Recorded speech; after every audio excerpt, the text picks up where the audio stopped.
నమస్తే welcome to genius online. ఈరోజు మీరు మన జీనియస్ ఆన్లైన్ ద్వారా మిషన్ సంకల్ప్ ఏదైతే మిషన్ సంకల్ప్ 2024 మీ యొక్క సంకల్పాన్ని నెరవేర్చాలన్న ఉద్దేశంతో శ్రీ రఘుదేపాక గారు మన జీనియస్ పబ్లికేషన్స్ ఆథర్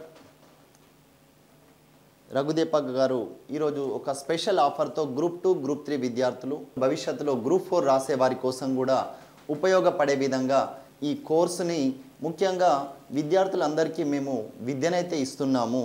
కానీ మరి ఏం కావాల్సి ఉంటుంది అంటే హౌ టు రైట్ ఎగ్జామ్ అనే దానికి కంపల్సరిగా ఏం కావాలి అంటే తప్పనిసరిగా ఒక previous year model question papers కావచ్చు, భవిష్యత్తులో ఎలాంటి ట్రెండ్తో కూడిన ప్రశ్నలు రావచ్చు అన్న ఉద్దేశంతో ఒక మంచి ప్రశ్నల యొక్క సరళితో కూడిన మాదిరి ప్రశ్నపత్రాలు తయారు చేయడం జరిగింది. So based on these model question papers you are knowing to go completely thoroughly entire subject also. దీనివల్ల మీకు సిలబస్ ఏదైతే ఉందో సబ్జెక్ట్ ఉందో అది కూడా రావాలన్న ఉద్దేశంతో, ఎందుకోసం అంటే మనం ఏదో చదువుతూ పోతూ ఉంటాం గుడ్డెద్దు చైన్లో పడ్డట్టు, కానీ ఎగ్జామ్లో అడిగేసరికి అయ్యో అని చెప్పేసి ఫీల్ అవుతాం. అందుకోసమే people don't know exactly what they want అంటారు. అంటే అసలు నాకేమి కావాలనో తెలియకుండా నేను అది కావాలి ఇది కావాలనుకుంటాను. కానీ వాస్తవంగా ఈ పోటీ పరీక్షల ప్రపంచంలో మనము విజయం సాధించాలంటే తప్పనిసరిగా అసలు ప్రశ్నల సరళి తెలుసుకోవాలి. ఈ ప్రశ్నలు ఏ విధంగా వస్తున్నాయి, వచ్చినప్పుడు మరి ఈ ప్రశ్నలకు నేను ఆన్సర్ చేయాలంటే నా యొక్క మైండ్ సెట్ అలా తయారు చేసుకోవాలి. అంటే తప్పేం కాదు, మీరు ఇన్ని సంవత్సరాల వరకు 10th ఇంటర్ డిగ్రీ డిస్క్రిప్టివ్లో రాసి ఉంటారు. సో మీకు మంచి అనలిటికల్ అండ్ రైటింగ్ స్కిల్స్ ఉన్నాయి. కానీ ఇలాంటి స్కిల్స్ కావాలంటే కంపల్సరీ మనం ఇలాంటి మోడల్ ప్రశ్నపత్రాలు ఇంకా వీలైతే మీరు టైం పెట్టుకొని రాయండి. రైట్. అయితే సమాజం అనగా అంతర్చర్యల యొక్క ప్రమాణాల నమూనా. సమాజం అనగా ఏమిచ్చారు, ఈ క్రింది వాటిని పరిశీలించండి అని ఇచ్చారు. ఈ క్రింది వాటిని పరిశీలించండి అని ఇచ్చేసి కన్సిడర్ ది ఫాలోయింగ్.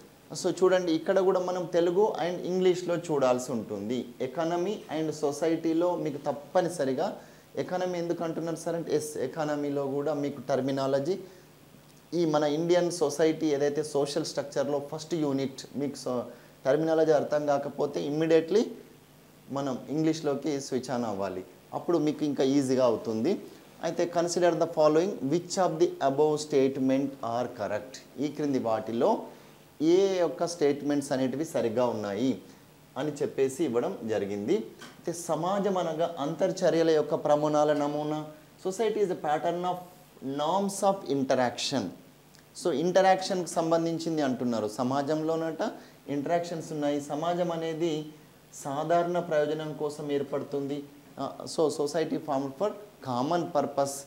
అండ్ ప్రపంచంలో ప్రతి చోట నూతన కల్పన సాధ్యం కాదని, ఏవో కొన్ని ప్రాంతాలలో సాధ్యమవుతుందని తేల్చిన వారే వ్యాప్తివాదులు అంటున్నారు. చూడండి, డిఫ్యూజనిస్ట్ అంటే వ్యాప్తివాదులు. Are those who conclude that innovation ఎందుకు చూడండి అన్నాను ఇంగ్లీష్లో నూతన కల్పనలు అంటే మీకు ఏందో అనిపించవచ్చు. The innovation is not possible everywhere in the world but it is possible in some regions. So ఏకశ్రేణి పరిణామ క్రమవాదం దీన్ని ఏమంటాం, హైరార్కియల్ థియరీ ఆఫ్ ఎవల్యూషన్ అనేది అన్ని సంస్కృతుల ఒకే రకమైన దశల గుండా పరిణామం చెందాయని చెప్పే వాదము.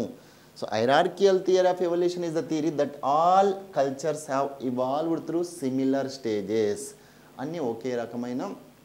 అయితే దీనికి ఆన్సర్ ఏదై ఉండొచ్చు చూడండి, which of the following above statements are correct. మళ్ళీ చూడండి, ఇక్కడ ఏమి ఇచ్చారు, ఈ క్రింది వాటిలో ఏ స్టేట్మెంట్లు అనేటివి సరి అయినవి అన్నాడు.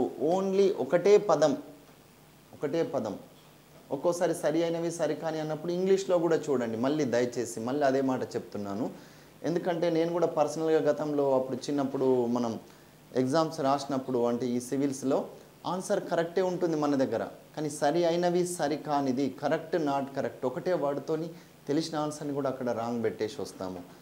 సో అందుకోసం ఇలాంటి మోడల్స్ ఇవ్వడం జరిగింది. అయితే చూడండి, దీంట్లో ఆన్సర్ వచ్చేసి ఏమై ఉంటుందో చూద్దాం. సమాజం అనగా అంతర్చర్యల యొక్క ప్రమాణాల నమూనా, నామ్స్ ఆఫ్ ఇంటరాక్షన్స్. ఎస్, సమాజంలోనే అసలు సమాజం అంటేనే పరస్పర సంబంధాలు, సామాజిక సంబంధాల యొక్క అల్లిక అని ఎవరన్నారు? మెకైవర్ అన్నారు. అయితే society is found for common purpose. ఈ సమాజం అనేది అందరికీ ఒక ఉమ్మడి లక్ష్యాలను సాధించడానికి అనేది ఏర్పడింది అని చెప్పవచ్చు. ఎస్, ఎందుకంటే సమాజం యొక్క కామన్ గోల్ ఏంటి? సమాజం యొక్క ఉమ్మడి లక్ష్యం అందరూ సాంఘికంగా, ఆర్థికంగా, రాజకీయంగా అందరికీ ఒక కామన్ గోల్ అనేది అభివృద్ధి పరంగా వారి సంస్కృతిని అభివృద్ధి చేయడానికి కోసం ఏర్పడిందే సమాజము. అంటే ఈ సొసైటీ అనేది ఇండివిజువల్గా ఒక్కరు ఏర్పాటు చేసింది కాదు. మనం సినిమాలలో అయితే చూస్తాము, ఏది మన లవకుశ సినిమాలో జూనియర్ ఎన్టీఆర్ గారు అయితే సొసైటీని ఏర్పాటు చేసుకుంటాడు పర్సనల్ తనే ఓన్గా. కానీ ఇక్కడ మాత్రం సమాజం అనేది ఉమ్మడి సాధారణ ప్రయోజనం కోసం ఏర్పడింది. ఇది ఒక్కరి ద్వారా కాదు, సామూహికంగా ఏర్పడుతుంది. నెక్స్ట్, ప్రపంచంలోని ప్రతి చోట నూతన కల్పన సాధ్యం కాదు. మనం ప్రతి చోట ఏదైనా కొత్త ఇన్నోవేషన్ చేస్తామంటే కుదరదు. ఇన్నోవేషన్స్కు ఒక పర్టికులర్ ప్రాంతం అనేది ఉంటుంది, అప్పుడే ఉంటుందని చెప్పేసి వ్యాప్తివాదులు చెప్పారు. ఇది కూడా కరెక్టే. సో దిస్ వన్ ఇవన్నీ కరెక్ట్. ఏకశ్రేణి పరిణామ క్రమవాదం అంటే ఇక్కడ ఏంటంటే చూడండి, ఇది ఇంగ్లీష్లో మీకు అర్థమవుతుంది. Hierarchical theory of evolution. ఈ పరిణామ క్రమంలో ఏదైతే హైరార్కియల్గా అంటే మనం ఈ విధంగా కింది నుండి పైకి వెళ్ళిన కొద్దీ అభివృద్ధి చెందడం అనేది హైరార్కియల్ అంటే మీకు ఇంకా ఇలాంటి మోడల్ చూసి ఉంటారు కదా. హైరార్కీలో ఉన్నత, మధ్య అండ్ నిమ్న ఇట్లాంటి వాటిని హైరార్కియల్ అని కూడా అంటారు. అంటే పైన కిందికి వెళ్ళిన కొద్దీ పైన ఒక రకమైన స్తరీకరణ అనేది. All cultures are evolved through similar stages. ప్రతి ఒక్క కల్చర్ అనేది సంస్కృతి ఫస్ట్ ఒక స్టేజ్ నుండి ఇంకో స్టేజ్, ఇంకో స్టేజ్ నుండి ఇంకో స్టేజ్, ఈ విధంగా సిమిలర్ స్టేజెస్ ద్వారానే ఇవల్యూషన్ అయి ఒక ఉన్నత సంస్కృతిగా ఇప్పుడు పేరు పొందింది అని చెప్తున్నాము. సో ఇది కూడా కరెక్టే. దీనికి సంబంధించి మీరు ఏది చూడండి, దీనేమో సమాజం యొక్క లక్షణాలు అనే టాపిక్ చదువుకున్నప్పుడు అర్థమవుతుంది. ఇదేమో ఈ 3. 4వది వచ్చేసి మరి మీకు సంస్కృతీకరణకు సంబంధించి ఎంఎన్ శ్రీనివాస్ గారు, మన ప్రొఫెసర్ ఎంఎన్ శ్రీనివాస్ గారు సంస్కృతీకరణకు సంబంధించిన అంశాలలో చెప్పడం జరిగింది. సంస్కృతీకరణ, విసంస్కృతీకరణ అని చెప్పేసి. మరి సంస్కృతీకరణ అనేది నిమ్న నుండి ఉన్నతం వైపు లేదా అధోగమనం నుండి ఊర్ధ్వగమనం వైపు వెళ్ళడము, ఊర్ధ్వగమనం నుండి అధోగమనం వైపు వెళ్ళడము అనే అంశాల గురించి మీరు సంస్కృతీకరణ అనే టాపిక్లో నేర్చుకుంటారు. దీంట్లో మనం ప్రతిదీ కూడా ఒక స్టేజ్ నుండి ఇంకో స్టేజ్ ఈ విధంగా హైరార్కియల్గా దాటుతుంది అని చెప్పేదే ఏకశ్రేణి పరిణామ క్రమవాదం అంటారు. Right, okay. నెక్స్ట్ వచ్చేసి సో ఆన్సర్ వచ్చేసి ఏబిసిడి అన్నీ సరి అయినవి. నెక్స్ట్, ఈ క్రింది వాటిని జతపరచండి. ఈ క్రింది వాటిని జతపరచండి అని చెప్పేసి ఉంది. ఈ క్రింది వాటిని జతపరచండి. మరి జతపరచండిలో ద్రవిడియన్స్ అని ఇచ్చారు, మంగోలాయిడ్స్, కాకసాయిడ్, నీగ్రోయిడ్స్. ఇవేంటి అసలు? జాతుల వర్గీకరణ. ఫస్ట్ మనము ఏం చేయాలి? వెంటనే ఓకే నేను వీటిని చదువుకున్నాను. ఎక్కడ చదువుకున్నాను? జాతుల వర్గీకరణ, ద క్లాసిఫికేషన్ ఆఫ్ రేసెస్. ఈ క్లాసిఫికేషన్ ఆఫ్ రేసెస్లో బిఎస్ గుహ యొక్క ఎన్ని రకాల రేసెస్ ఉన్నాయి, రిస్లే యొక్క రేసెస్ ఎన్ని ఉన్నాయి, దాని ప్రకారం చూస్తే దానిలోని క్యారెక్టరిస్టిక్స్ ఆఫ్ ది రేసెస్ దాంట్లో మనకు వస్తుంది. ద్రవిడియన్స్ ఏ విధంగా ఉంటారు అని చెప్పేసి ఉంది. ద్రవిడియన్స్ ఏ విధంగా ఉంటారు అన్నది చూస్తే ద్రవిడియన్స్ వచ్చేసి మరి తక్కువ ఎత్తును కలిగి ఉంటారా, తెలుపు వర్ణమా, పసుపు వర్ణమా, నలుపు వర్ణమా, ఈ విధంగా ద్రవిడియన్స్, మంగోలాయిడ్స్, కాకసాయిడ్స్ అండ్ నీగ్రోయిడ్స్ అని చెప్పేసి ఉంటుంది. అయితే దీంట్లో చూడండి ద్రవిడియన్స్ ఏ విధంగా ఉంటారు అన్నప్పుడు మరియు మంగోలాయిడ్స్, కాకసాయిడ్, నీగ్రోయిడ్స్ మీకు తెలిసింది ఏదైనా ఒక్కటి ఫస్ట్ ఐడెంటిఫై చేయండి. ఫస్ట్ నేను ద్రవిడియన్సే గురించి నేను ఇప్పుడు చదివిన బాగా సార్, నేను తప్పనిసరిగా నేను ఇప్పుడు ఇదే ఆన్సర్ చేస్తా, అలాంటి మనం జిద్దు అనేది అక్కడ చేయొద్దు. ఇంట్లో చేస్తే చేయండి, కానీ ఇక్కడ మాత్రం మనం ఏం చేయాలి? నాకు వచ్చు కదా, ఇప్పుడు నేను వచ్చే వరకు ఆలోచిస్తా అంటే అక్కడ ఒక నిమిషం అయిపోతుంది. మీకు తెలిసింది సింపుల్ది ఫస్ట్ ఏదైనా చూసుకోండి. అందులో మీకు మంగోలాయిడ్ తెలిసి ఉంటుందా, కాకసాయిడా, నీగ్రోయిడా అవి అవి ఫస్ట్ చూడండి. చూసినప్పుడు అయితే మనకు నాకు తెలిసింది కూడా నాకైతే అన్నీ తెలుసు, కానీ మీకు తెలిసిన దాంట్లో ఫస్ట్ అయితే మనం ఏం చేయాలి, ఈజీ దాంట్లోకి వెళ్ళిపోవాలి. ఈజీ దాంట్లో అంటే ఇప్పుడు నాకేం తెలుసు, మంగోలాయిడ్ అంటే పసుపు వర్ణం అని చెప్పి తెలుసు. మంగోలాయిడ్స్ ఎల్లో కలర్ ఎలా గుర్తుంచుకోవాలి, మన మంగ్లీ అక్కయ్య ఉంది కదా, మంగ్లీ అక్క ఎల్లో కలర్ డ్రెస్ వేసుకున్నది అక్క, లేదంటే ఎల్లో కలర్ అని చెప్పేసి అలా గుర్తుంచుకోండి. మంగోలాయిడ్స్ నాకు అలా నేను ఒక బండ గుర్తుతోని ఒక కోడ్తోని, so I just remember Mangli sister wade yellow colour sari. So remaining ఇంకా మనకు ఒకటి సరిపోయినప్పుడు రిమైనింగ్ మనము అట్లీస్ట్ మనం ట్రై అయితే చేయొచ్చు. ట్రై చేసేటప్పుడు ఆల్మోస్ట్ అన్నిట్లలో మనకి ఈజీ ఉంది అని చెప్పేసి కన్ఫ్యూజ్ చేయాలని అన్నిట్లలో 3 అని ఇచ్చేస్తారు. అమ్మో వీళ్ళు కూడా హుషారున్నారు, ఇది ఒకటి కాకుండా సో అన్ని 3 ఇచ్చారు కాబట్టి మళ్ళీ కన్ఫ్యూజ్. సో 3 అంటే సో అన్ని 3 ఉన్నాయి కాబట్టి ఆన్సర్ చేసేటప్పుడు కూడా చూడండి, కొన్ని కామన్గా ఉన్నప్పుడు కూడా మనం ఐడెంటిఫై చేయొచ్చు. అన్నిట్లలో 3 ఉంది కాబట్టి ఇది కరెక్ట్ ఆన్సర్. నెక్స్ట్ దీంట్లో లేనప్పుడు మనకు ఖచ్చితంగా తెలుసు మంగోలాయిడ్స్ అంటే తెలుపు వర్ణం కాదు అని తెలిసినప్పుడు సో బి అంటే 3 అని చెప్పేసి ఒక ఫస్ట్ కంక్లూజన్కి రావాలి. అప్పుడు మెల్లిగా ఇంకొక దాంట్లోకి వెళ్ళాలి. తర్వాత మరి ఫస్ట్ నుండి చూద్దాం. ఫస్ట్ ఇది వచ్చేసి ద్రవిడియన్స్ వచ్చేసి ద్రవిడియన్స్ తక్కువ ఎత్తుని కలిగి ఉంటారు. ద్రవిడియన్స్ అంటే సౌత్ ఇండియాలో మనం ద్రవిడ నాడు, ద్రవిడ జాతి, ద్రవిడ అని చెప్పేసి ఉన్నాము.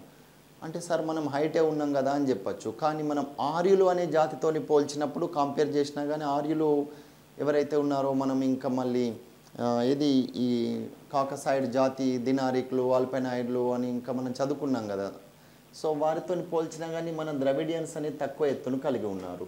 సో ఇప్పుడు ఏమైంది, A1 అయితే ఒకటి దొరికింది, B3 దొరికింది. మరి సి చూద్దాం.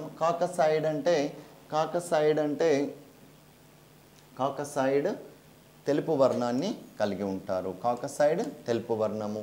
తర్వాత నీగ్రోయిడ్స్ అంటేనేమో మీకు తెలిసింది నలుపు వర్ణం. మ్యాక్సిమం 99% మీకు D4 అని తెలిసి ఉంటుంది. B3 D4 తెలిసి ఉంటుంది, కానీ అట్లీస్ట్ 1 టైం చదివిన వాళ్ళు. అసలే చదవకున్నా కానీ నిగ్రిటోస్ అంటే నలుపు వర్ణం అని చెప్పేసి కామన్గా తెలుసు.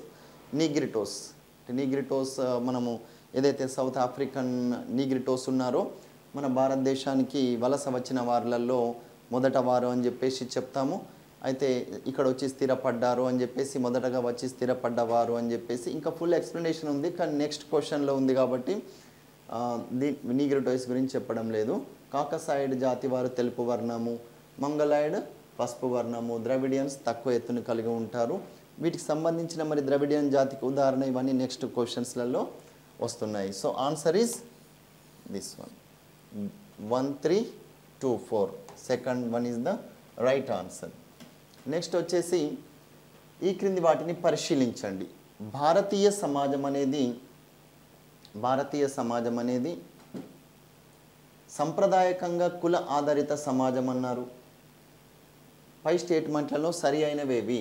Which of the following above statements are correct? ఇక్కడ కూడా మరి సేమ్ స్టేట్మెంట్ బేస్డ్ క్వశ్చన్స్ ఇచ్చారు. Indian society has traditionally been a caste based society. Next భారతీయ సమాజం అనేది బహుముఖము అని బాహుల్య సమాజం. Indian society is a very important pluralistic society. భారతీయ సమాజాన్ని మెగస్తనీస్ 6 వర్గాలుగా విభజించారు. భారతీయ సాంస్కృతిక వారసత్వం అతి ప్రాచీనమైనది అని చెప్పేసి చెప్పడం జరిగింది. అయితే దీంట్లో చూడండి మరి ఏవి సరి అయినవి అంటే ఓన్లీ భారతీయ సమాజం సంప్రదాయకంగా క్యాస్ట్ బేస్డ్ అనేది మనం ట్రెడిషనల్ కానీ తరతరాలుగా వస్తుంది, అది మనకు తెలుసు, కుల ఆధారితం. మరి multi dimensional and pluralistic society, very important and pluralistic, భిన్నత్వంలో ఏకత్వం అని చెప్పేసి 100 సార్లు చదువుకున్నారు చిన్నప్పటి నుండి. Pluralistic society. మరి మెగస్తనీస్ 6 వర్గాలుగా విభజించడం అనేది తప్పు. మెగస్తనీస్ ప్రకారము మరి 7 వర్గాలుగా విభజించాడు. మీకు ఇది తెలుగు అకాడమీ ఓపెన్ చేయగానే అప్పుడు 2వ లేదా 3వ పేజీలో ఉంటుంది. అందుకోసం అకాడమీ బేస్డ్ క్వశ్చన్స్ మన జీనియస్ ఆన్లైన్ నుండి రూపొందించడం జరిగింది. అకాడమీ బేస్డ్గా కూడా కంపల్సరీ 10 ప్రశ్నలు ఎక్స్పెక్ట్ చేయొచ్చు. మరి మిగతా అన్నీ మనం కాన్సెప్ట్ల నుంచి ఎక్స్పెక్ట్ చేస్తాం. ఇంకా 10 నుండి 15 ప్రశ్నలు అయితే కంటెంపరీ, లేటెస్ట్వి, అప్డేటెడ్వి, అది విమెన్, చిల్డ్రన్, ఏదైతే schemes and policies and acts ఏవైతే ఉన్నాయో లేటెస్ట్ అప్డేటెడ్వి ఇస్తారు. అందుకోసం తప్పనిసరిగా నేను సరే ఈ బుక్లో చదివిన బుక్లోనే ఉండాలి అన్నట్టు ఏముండదు. ఇట్స్ లైక్ కరెంట్ టాపిక్స్ ఎక్కువగా more you can expect from current topics, social issues నుండి ఎక్కువగా బేస్ చేసుకొని ఇస్తారు. మరి ఫస్ట్ యూనిట్ అయితే మీకు 100% కాన్సెప్ట్లే ఉన్నాయి, బేసిక్సే ఉన్నాయి. కాబట్టి చాలా బేసిక్స్ని అర్థం చేసుకుంటేనే మీరు ఆన్సర్ పెట్టగలుగుతారు. అయితే దీంట్లో మనం తత్వవేత్తలు అని చెప్పేసి, వారియర్స్, యుద్ధం చేసేవాళ్ళు అని చెప్పేసి ఉన్నాయి కదా. మెగాస్తనీస్ అనే యాత్రికుడు భారతదేశాన్ని సందర్శించినప్పుడు ఇలా ఉండేవాళ్ళు అని చెప్పేసి చెప్పారు మనకు. తత్వవేత్తలు, తర్వాత యుద్ధం చేసేవాళ్ళు, సామాన్యులు, శ్రామికులు, మరి ఇంకా ఎవరు, సలహాదారులు, కన్వీనర్లు అనుకుంటా మొత్తం ఉన్నాయి. భారతీయ సాంస్కృతిక వారసత్వం అతి ప్రాచీనమైనది, అతి ప్రాచీనమైనది కాబట్టి so A B D is the right answer. మన Indian cultural heritage is very ancient. మనం అన్ని ప్రపంచ దేశాలకు కూడా మనము ఈ వారసత్వంలో అతి పురాతనమైనది, మనల్నే అందరూ మళ్ళీ తిరిగి ఫాలో అవుతున్నారు. సో అంత ప్రాచీనమైనది, చాలా ఉన్నతమైనది. మన సంస్కృతి గురించి ఎంత చెప్పినా తక్కువనే. ఇంత ఉన్నతమైన సంస్కృతి, అదే మనకు గర్వకారణం. ఇప్పుడు మన వివేకానందుడు లాంటి వారు కూడా ఏం చేశారు, భారతదేశానికి వచ్చినప్పుడు, అంటే విదేశాలకు వచ్చినప్పుడు, విదేశానికి కూడా వెళ్ళే రోజు కూడా మన యొక్క నేలను ముద్దాడి, మన నేల మొక్కి, మన జలాలను మీద పోసుకొని, అప్పుడు అంత పవిత్రమైనది అని చెప్పేసి మన ప్రతిదీ, మన పంచతత్వాలన్నీ ఇంత పవిత్రమైన భారతదేశంలో ఇంతటి దేశం అనేది ఇంకెక్కడ లేదు. ఇంత ఉన్నతమైన సంస్కృతితో కూడిన ఇంత మంచి మనుషులు, ఎంత మంచి మనుషులు అంటే ఇంకా మన తెలంగాణ, ఆంధ్రప్రదేశ్ వాళ్ళైతే చాలా అమాయకులు కూడా, చాలా అమాయకులు, చాలా బోల, మీరందరూ చాలా మంచి వాళ్ళు. నెక్స్ట్, జజ్మానీ వ్యవస్థలో సేవలు అందించే కులాలకు చెందిన వారిని ఏమని పిలుస్తారు? What are the caste members who serve in the jajmani system called? Jajmani వ్యవస్థలోని ఈ కులంలోని వ్యక్తులను ఏమని పిలుస్తారు అని చెప్పేసి ఉంది. జజ్మానీ వ్యవస్థలో సేవలు అందించే కులాలకు చెందినవారు. సో జజ్మానీ సిస్టమ్ అనేది ఏంటి మనకు తెలిసే కదా. కామిన్ అంటారా, ప్రజ అంటారా, యజమాన, జజ్మాన. యజమాని అనేది it is derived from Sanskrit word yajman. యజమాన్ అంటే ఇక్కడ ఏంది, ఓనర్ లేదా తన యొక్క యజమాని అంటే ఈ సేవలను పొందేవాడు. సో అందించేవారు గురించి అడుగుతున్నారు. So it is wrong.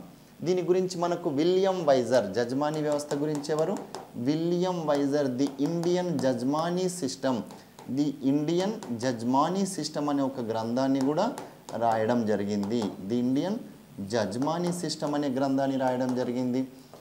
మరి జజ్మాన్ అంటే మళ్ళీ మనకు కన్ఫ్యూజ్ చేయాలని ఇచ్చారు ఇక్కడ, జజ్మాన్ అని చెప్పేసి. కామిన్ అండ్ ప్రజా అని కూడా అంటారు, రెండు కరెక్ట్. కామిన్ అంటే సేవలు అందించే వ్యక్తి పాత్రను, వ్యక్తి యొక్క పాత్రను, the one who is playing a role of exchanging is occupational service is called kamin. And ప్రజా అంటే ఈ యజమానికి సేవలు అందించే వ్యక్తులను ప్రజా అని కూడా అంటారు. ఈ సేవలు అందించే పాత్ర ఏదైతే ఉందో, the role which is playing and is giving ఈ services to the is owner or landlord కావచ్చు, ఆ కాలంలో యజమాని అని అంటారు, యజమాని. మళ్ళీ తర్వాత మనకు బాటర్ సిస్టమ్ ఇవన్నీ కూడా వచ్చినాయి. ఇన్ రిటర్న్ మరి యజమాని వీళ్ళకి ఏమి ఇచ్చేవారు, సేవలు అందించినందుకు గాను మరి పారితోషికం, కొంచెం ధనం కావచ్చు లేదా ధాన్యం రూపంలో కానీ ఇవ్వచ్చు. ఈ విధంగా పరస్పర వృత్తిపరమైన సేవల వినిమయంనే జజ్మానీ వ్యవస్థ అని అంటారు, జజ్మానీ వ్యవస్థ అని చెప్పేసి అంటారు. మరి గతంలో వర్ణ వ్యవస్థలో చూసినట్లయితే ఈ యజమానీ వ్యవస్థ అనేది, వర్ణ వ్యవస్థలో అందరికీ సమానత్వం అనేది ఉంటుండే.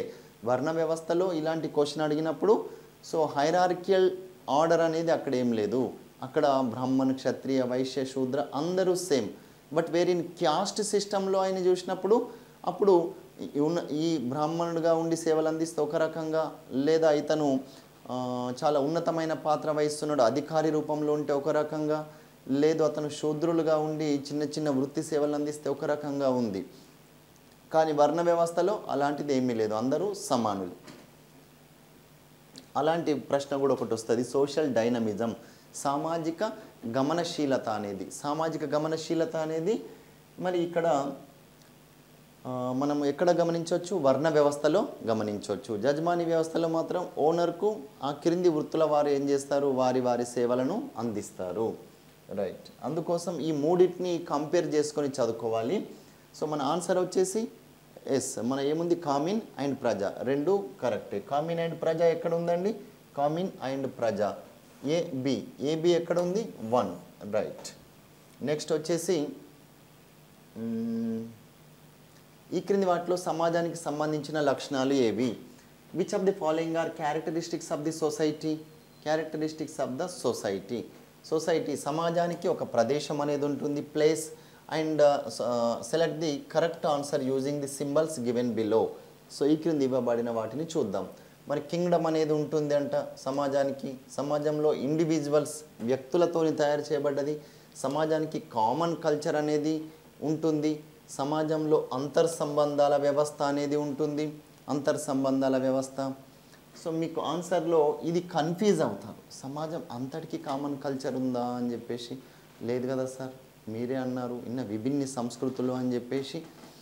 కానీ ఇక్కడ మనము అడుగుతున్నది ఏంటి అంటే, ఇక్కడ మనము అడుగుతున్నది ఏమిటి అన్నది చూడాలి.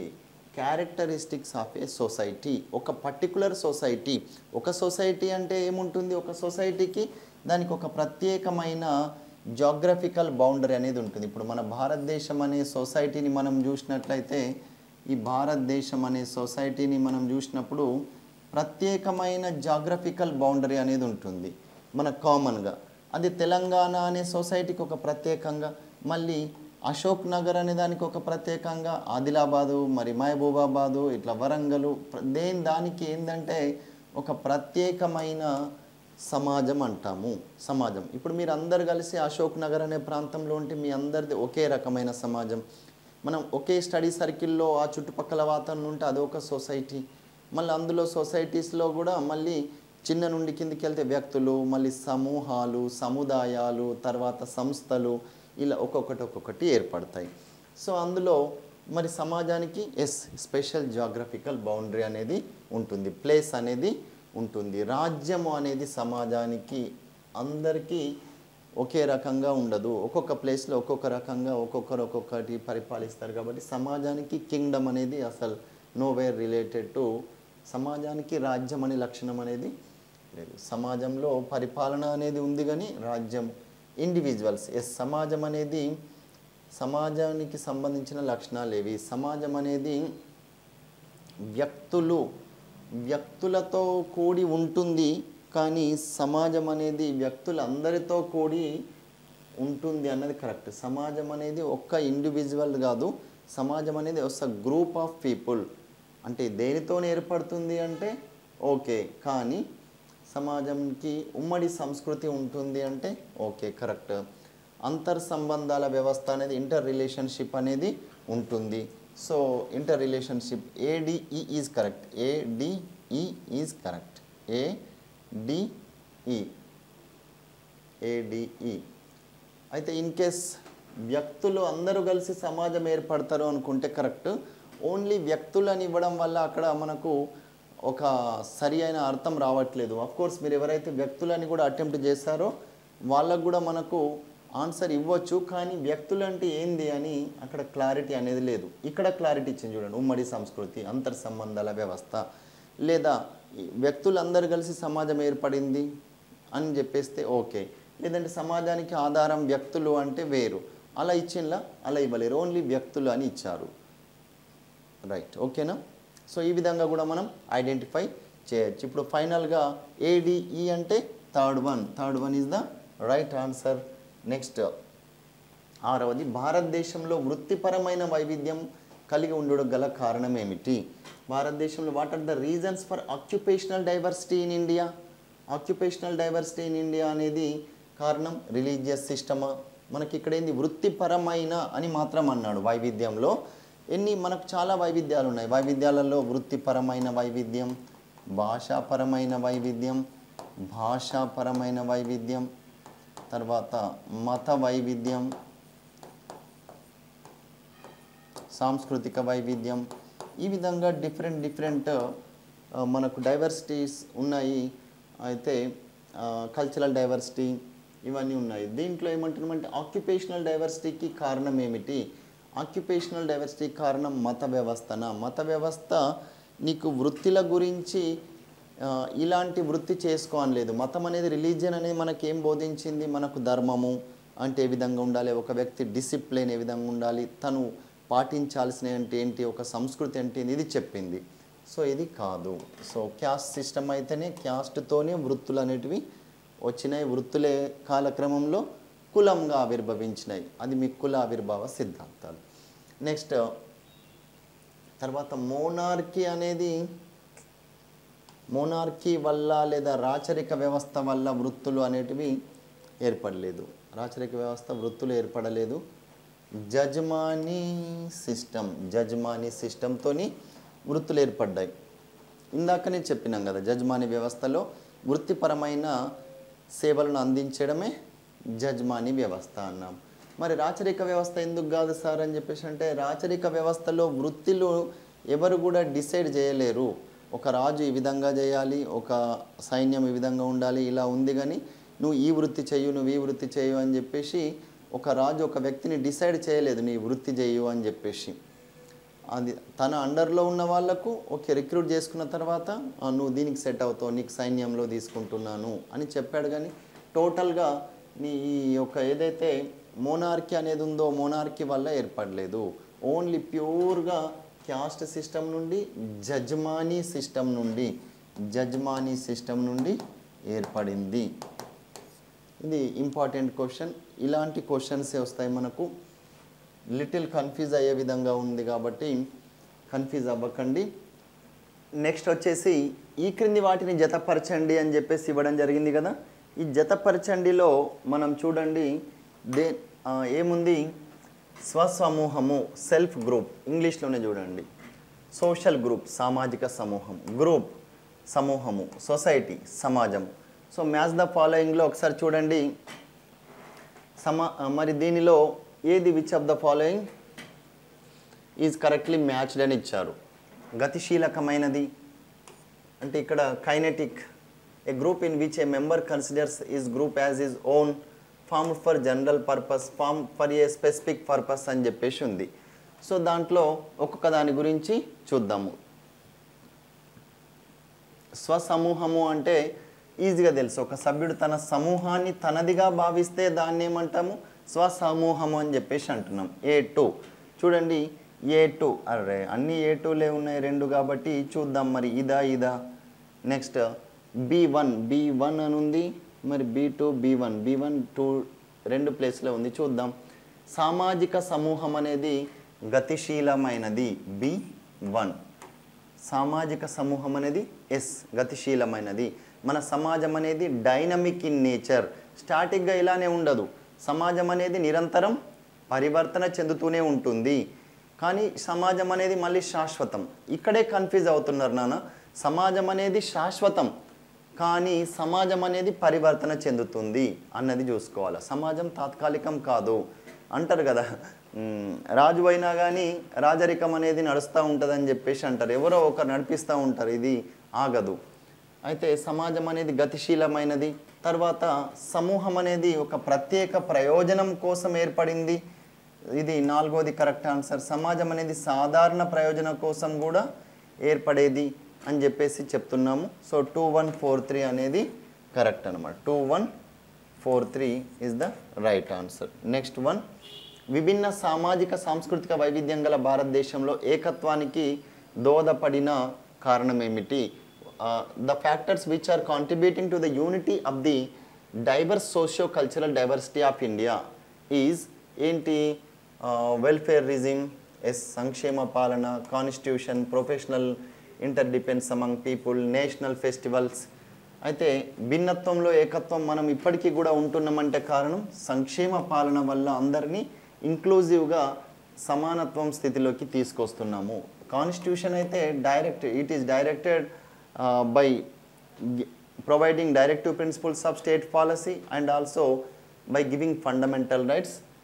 We are being as a Indians యునైటెడ్గా యూనిట్ అనేది యూనైట్ అనేది ఎప్పుడైనా మనము రాజ్యాంగం మనందరికీ చట్టం ముందు అందరూ సమానులే అని చెప్పింది. ప్రజల మధ్య వృత్తిపరమైన పరస్పర ఆధారితమైనది ఉంది. సో అది కూడా ఈ పరస్పర ఆధారితత్వం వల్లనే మనుషులు కలిసి ఉంటున్నారు. ఎవరికి ఆధారపడకపోతే నువ్వెవడో నేనడవో అని అంటుంటిమి. కానీ అవసరం కోసమైనా సరే అందరూ కలిసి ఉండాల్సి వచ్చింది. భిన్నత్వంలో ఏకత్వం.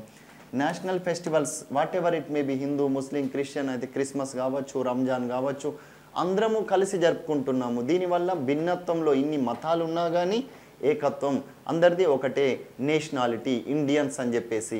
మరి అందరం కామన్గా మతాలతో సంబంధం లేకుండా ఈ 26 జాన్ కావచ్చు, 15th ఆగస్ట్ కావచ్చు, లేదా నేషనల్గా ఏదైతే మనము 26 నవంబర్ కాన్స్టిట్యూషన్ డే, ఇవన్నీ కూడా జరుపుకుంటున్నాము. రైట్, ఇది అయిన తర్వాత నెక్స్ట్ వచ్చేసి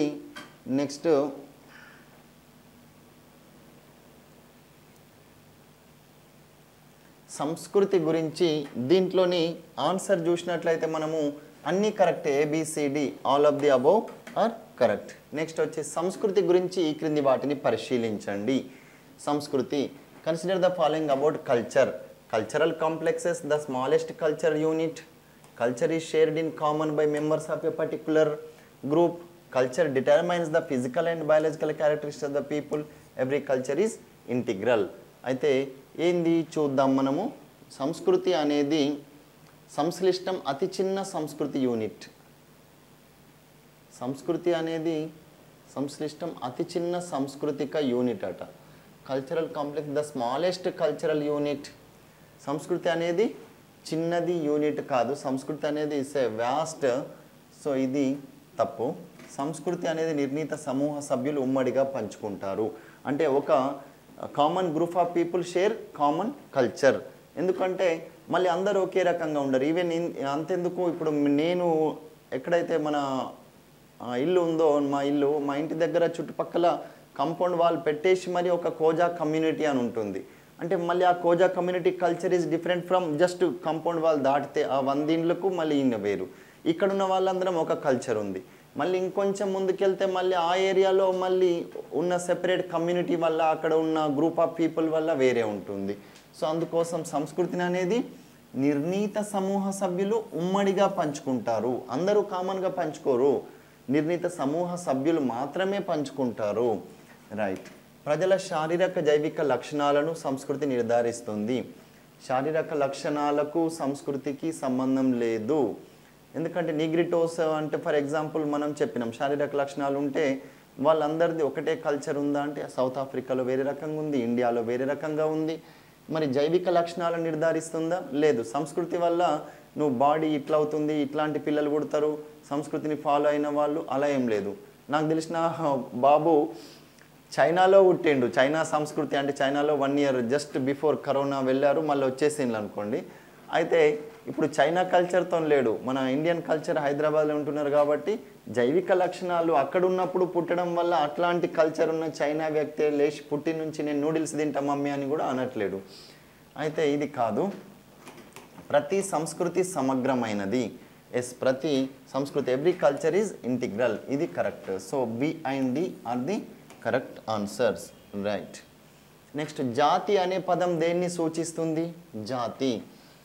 the word race refer to, race ఒకే రకమైన జన్యు మూలాలు ఉన్న వారిని సూచిస్తుంది. చూద్దాం. ఒకే రకమైన మతాన్ని పాటిస్తున్న వారిని సూచిస్తుంది అంటే తప్పు. ఎందుకంటే మనం ఇప్పుడు 7 జాతులు అని చెప్పేసి రిస్లే అని చెప్పేసి చెప్పాం కదా, బిఎస్ గుహ 6 జాతులు చెప్పినాం. కానీ మతం ఆధారంగా ఒక జాతిని మనం నిర్ధారించలేదు, వారి యొక్క భౌతిక లక్షణాల ఆధారంగా నిర్ధారించినాం కాబట్టి తప్పు. ఒకే రకమైన సంస్కృతిని కలిగి ఉన్న వారిని నో. సేమ్ రేస్ వాళ్ళు డిఫరెంట్ కల్చర్స్ ఉంటారు. సో ఇప్పుడు మనం ద్రవిడియన్స్ అన్నా కానీ తమిళియన్స్ ఒక రకంగా ఉన్నారు, మన కర్ణాటక వాళ్ళు ఒక రకంగా ఉన్నారు, మళ్ళీ అందులో కూర్గులు మళ్ళీ కొందరు మళ్ళీ వేరే దాంట్లో వస్తారు, ద్రవిడియన్స్లో రారు కొందరు, దినారిక్లు అని చెప్పేసి.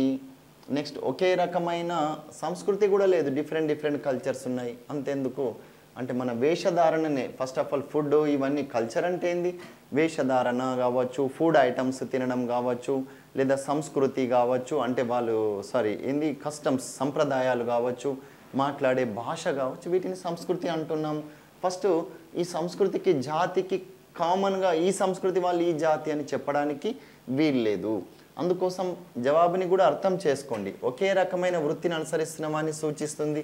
Those who following the same profession, no, ప్రొఫెషన్కు అసలు జాతికి సంబంధం లేదు. అలా అనుకుంటే ప్రతి ఒక్కరు నీగ్రిటోస్లో ప్రాచీన నీగ్రిటో జాతి మరి వేటగాళ్ళుగా ఉంటే ఇప్పుడున్న నీగ్రిటో అనే వాళ్ళందరూ వేటాడుతున్నారు, అసలు వృత్తి అనేది లేదు. మరి ఇప్పుడు ద్రవిడియన్స్ అందరూ ఒకే రకంగా వృత్తిని ఫాలో అయినారా? ప్రజెంట్ పక్కన పెట్టిన యాన్సియంట్ ఇండియాలో కూడా నో. సో అందుకోసం వచ్చేసి దిస్ ఈజ్ ఆల్సో రాంగ్. ఒకే రకమైన జన్యు మూలాలు కలిగి ఉండాలి, అదే కరెక్ట్. దానికోసం మీరు జాతి అనే దానికి నిర్వచనం చదువుకొని ఉండాలండి. జాతి అంటే ఒకే రకమైన జన్యు పౌనపుణ్యం కలిగిన మరి ఒక రకమైన శారీరక ఈ జన్యు పౌనపుణ్యం వల్ల నాసిక నిర్మాణం కావచ్చు, రంగు కావచ్చు, వారి కేశాల రూపు కావచ్చు, వారి యొక్క కళ్ళు కావచ్చు, వారి పుర్రె ఇట్లాంటివి, మరి శరీరం యొక్క ఎత్తు కావచ్చు, మరి దృఢంగా ఉన్నారా, ఇట్లాంటి అన్ని జన్యుపరమైన లక్షణాలు కలిగి ఉన్న ఒక సామాజిక ఒక సమూహమే ఏమన్నాము జాతి అన్నాము. అందుకోసం ఇది ఒకటే correct answer. It refers to those who with similar genetic origins అన్నది right answer. Okay, so remaining all wrong. So the correct answer is 1. Only A is the correct answer. Right, very good. I think you hope meerandaru, I hope you are all attempted right answer. మనం లైవ్లో కూడా వీటన్నిటి గురించి మళ్ళీ discuss చేసుకుంటూనే ఉంటాం ప్రతి వారం. ఈ విధంగా ఈ క్రింది వాణిలో లేదైతే వీలైతే ఎవ్రీడే మీకోసం మనం లైవ్లో వస్తున్నాము. ఈ క్రింది వాణిలో ఎవరిలో మాతృస్వామ్య సమాజ లక్షణాలు కనబడతాయి? మాతృ సమాజ లక్షణాలు కనబడతాయంట. మాతృస్వామ్య సమాజం అంటే మరి చూడండి ఇంగ్లీష్లో మ్యాట్రియార్కల్ సొసైటీ, మ్యాట్రియార్కల్, మ్యాట్రిలోకల్, మ్యాట్రిలీనియల్ ఇట్లా 3 రకాలు ఉంటాయి. బేస్డ్ ఆన్ ద రెసిడెన్స్ కావచ్చు, లేదా వంశపారంపర్యంగా కావచ్చు. ఇక్కడ ఏంటంటే మాతృస్వామ్య సమాజము అంటే ఇక్కడ తల్లి, mother is the head of the family and ఈ rules and the power which is lies in the hands of mother or a women. So దీనికి సంబంధించి హో, చోటా నాగపూర్ హో, మళ్ళీ మనకు ఇప్పుడు హోలు ఈవెన్ వీళ్ళందరూ మనకు గిరిజన ఉద్యమాలలో వస్తారు, బీహార్ చోటా నాగపూర్ రీజన్ నియర్ బై. అయితే కాదు మరి ఎవరు? హిమాలయాలోని కాశీలు. చూడండి కాశీలు వేరు, మళ్ళీ కాశీలు వేరు. సో హిమాలయాలోని కాశీలు అని చెప్పేసి ఉంది, బి అంట.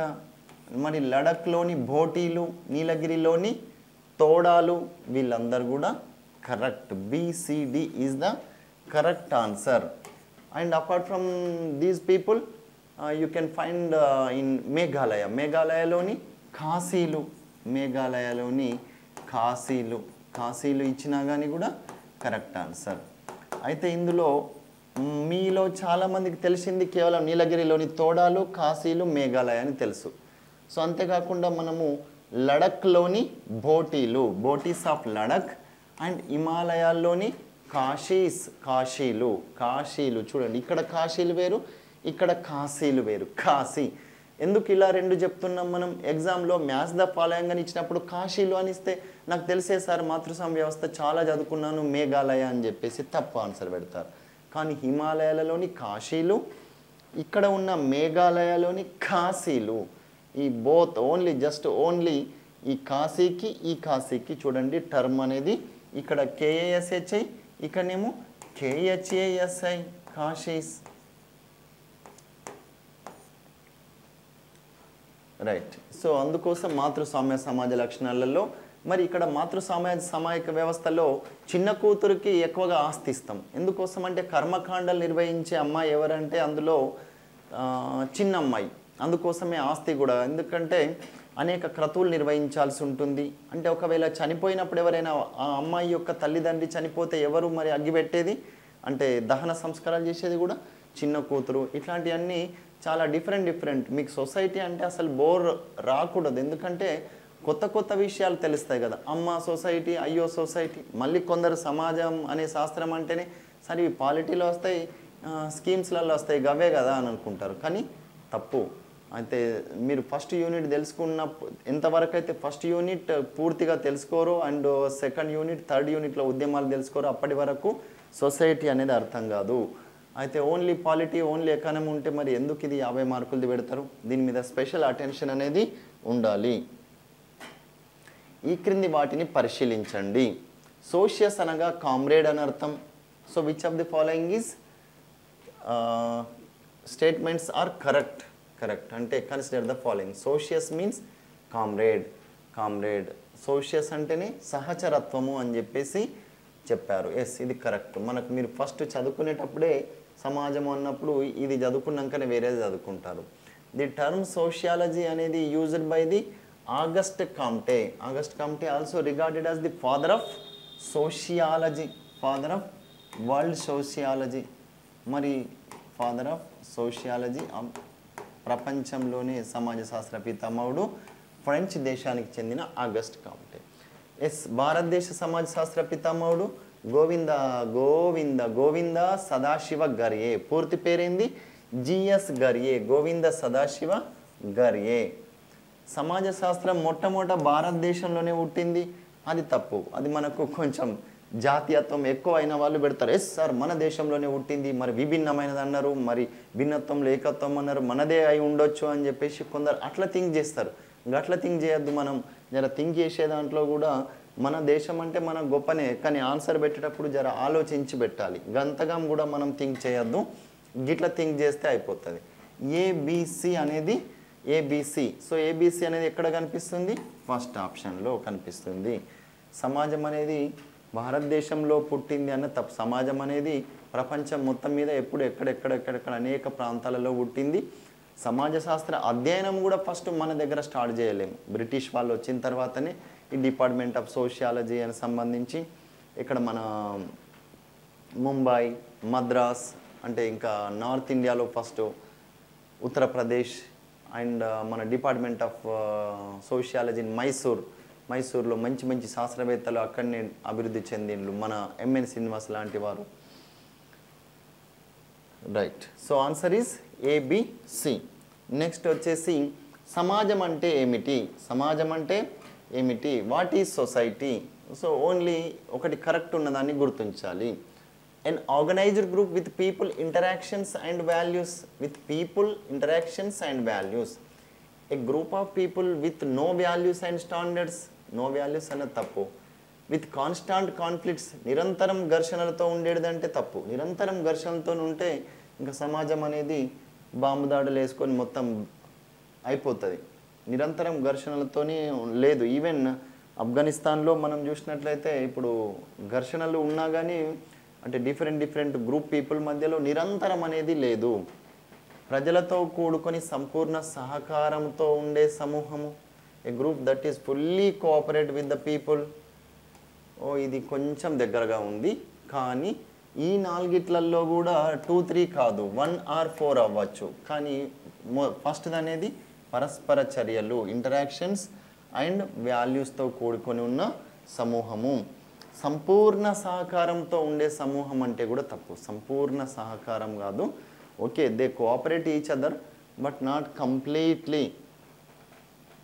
సో దీంట్లో ఇంకా ఎక్కువగా మనం ఆన్సర్ అనేది ఎక్కువ వెయిటేజ్ ఫస్ట్ ఆప్షన్కి ఉంది కాబట్టి ఫస్ట్ ఆన్సర్ అనేది పెట్టేస్తాం. Of course fourth is also similar to the first one, but ఇంకా compare with fourth one, first one is correct. In case if they give 1 and 4, yes, you can choose 1 and 4 is the right answer. Next, 14th one, match the following: proceduralism, materialism, abstractionism, logical positivism, and దీనికి సంబంధించిన సోషియాలజిస్టులకు సంబంధించి ప్రకార్యవాదం Radcliffe, brown.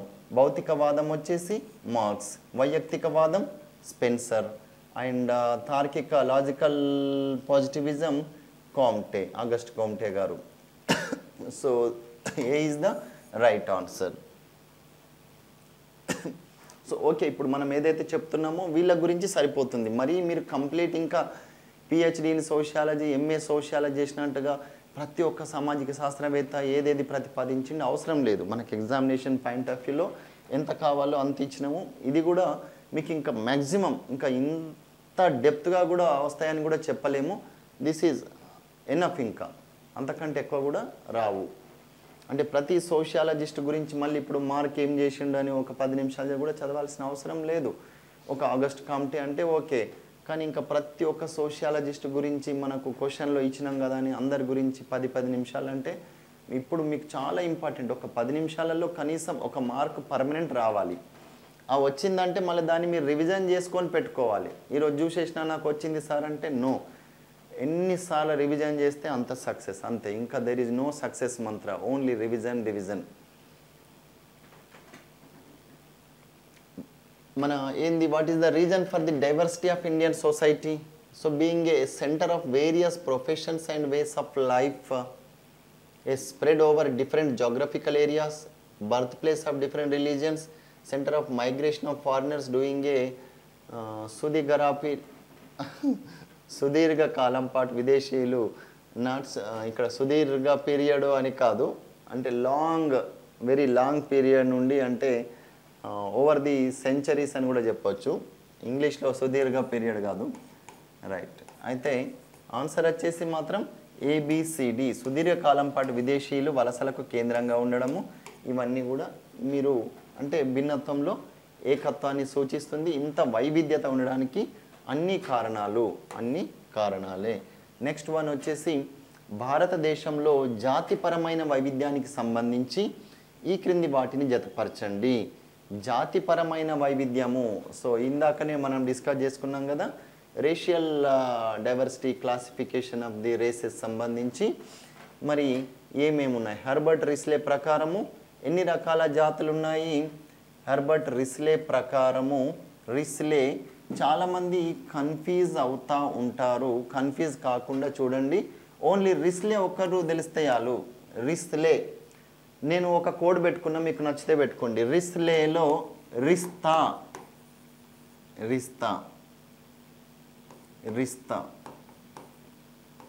సాత్, ఈ జాతులందరూ ఒకే రిస్తా అంటే హిందీలో Rizta relationship, Rizta నిభానా పడతా అని అంటాం చూడండి. రిస్తాలో సాత్, ఈ సాత్లో సాత్. నాకు కూడా చాలాసార్లు ఎన్నిసార్లు కోచింగ్ చెప్పినా ఇంత, కానీ ఒక్కోసారి 7 6 అనిపిస్తుంది. ఇట్లాంటప్పుడు ఒక కోడ్ పెట్టేసుకోండి, అంత అయిపోతుంది. గుహ 6, 6 రకాల గుహలు ఉన్నాయి. లేదంటే ఇప్పుడు గుహలోకి వెళ్ళే ముందు ఇట్లా పోయి మెల్లిగా ఈ గుహ లోపలికి వెళ్ళాము. ఇట్లా ఇక్కడ 0 ఉంది కదా, గుహ అనేది ఇలా ఎల్లోరా గుహల్లోకి వెళ్ళి లోపలికి వెళ్ళి మళ్ళీ ఇట్లా వచ్చి మళ్ళీ గుహలో లోపల అటు ఇటు తిరుగుతున్నారు. 6 గుహ అని అట్లా కూడా గుర్తుంచుకోవచ్చు. తర్వాత బ్లూమన్ బ్యాచ్ 5 టైప్స్ ఆఫ్ రేసెస్ అన్నాడు. ఇక్స్టెడ్ 4 టైప్స్ అన్నారు. మనకు సిలబస్లో వీళ్ళిద్దరి గురించి ఇచ్చిండ్రు. ఓకే, చదివితే చదవండి రిమైనింగ్ కూడా. అయితే మన ఆన్సర్ వచ్చేసి ఇంత ఎనఫ్ మనకు 7654. సో 7654 అంటే ఇది కరెక్ట్ ఆన్సర్. 7654 అంటే 1 2 3 4 ఏది ఉంది? దిస్ వన్, బిఎస్ గుహ. బ్లూమన్ బ్యాచ్ ఒక బ్యాచ్లో 5 మంది ఉన్నారు అని గుర్తుంచుకోండి. ఇక్స్టెడ్ డి అంటే ఇక్స్టెడ్లో డి ఉంది. డి అంటే ఏబిసిడి, డి అంటే ఎంత? 4 టైప్స్ అని గుర్తుంచుకోండి. సామాజిక వ్యవస్థ గురించి ఈ క్రింది వాటిని జతపరచండి.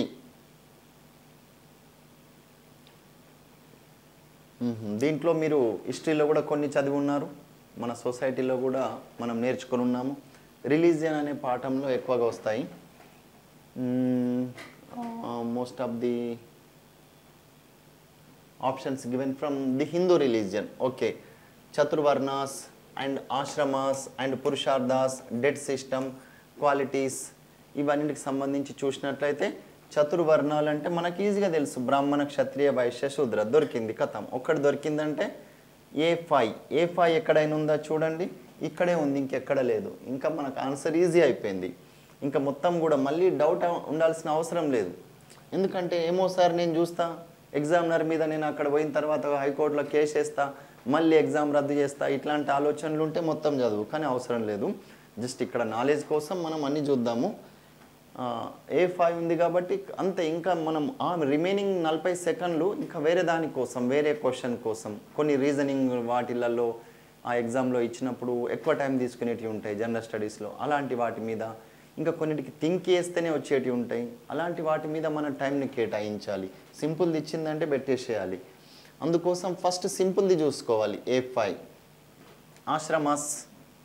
ఆశ్రమస్ బ్రహ్మచర్య, గృహస్థ, వానప్రస్థ. పురుషార్థాలు అంటే మనకు తెలుసే ఏమేమి, ధర్మార్థ కామ మోక్షములలోన ఏనాడు వీడని తోడు అని చెప్పేసి ధర్మార్థ కామ మోక్షాలు. రుణ వ్యవస్థ, డెట్ సిస్టమ్, దేవ రుణం, పితృ రుణం, ఋషి రుణం, అతిథి రుణం, 4 రకాలు అనేటివి ఇక్కడ ఇచ్చారు.